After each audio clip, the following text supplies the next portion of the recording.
Oh, it's changed a lot. I mean, when we started AIM 15 years ago, I think everybody was a record company, and the industry was very compartmentalised. So you had record companies, publishers, managers, agents, merchandise companies, and so on and so on and so on. And I suppose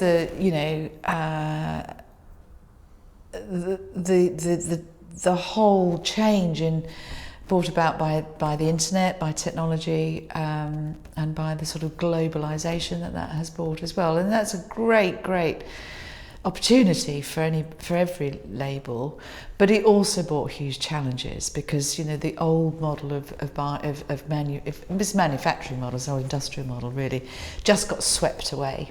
It literally got swept away like that. And so what could you do? You could get swept away with it, or you could diversify.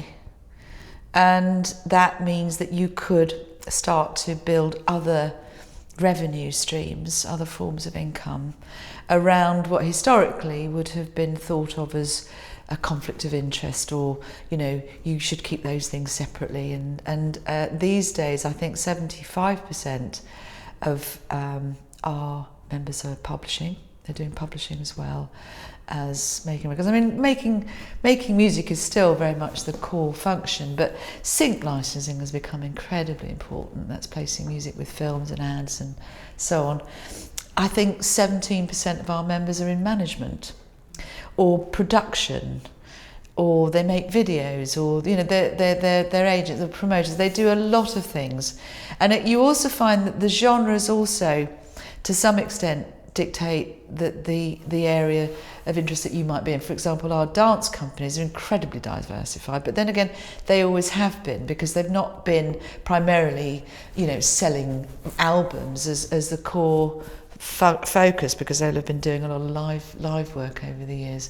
So it's gone from 0 to, I'd say, about 75% diversified. And then you've got some companies who've decided to stay very good at one thing. And in fact, that's a really interesting thing to watch, because they're big enough to make that decision. I mean, you couldn't make that decision if you were small.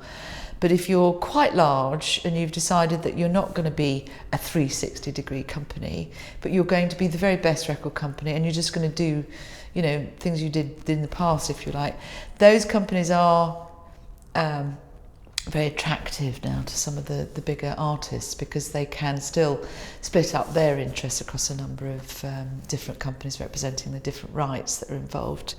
But no, it's changed, and it's been brought about. And I think it generally is a healthy change. I mean, it's been incredibly challenging in terms of skills, in terms of time management. Everybody's time poor. Everybody you speak to is time poor.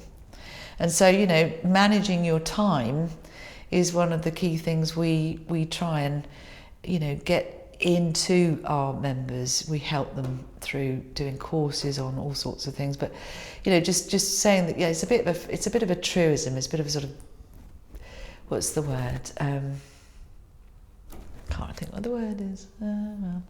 Anyway, to say that time is the one thing everybody's got the same amount of is true.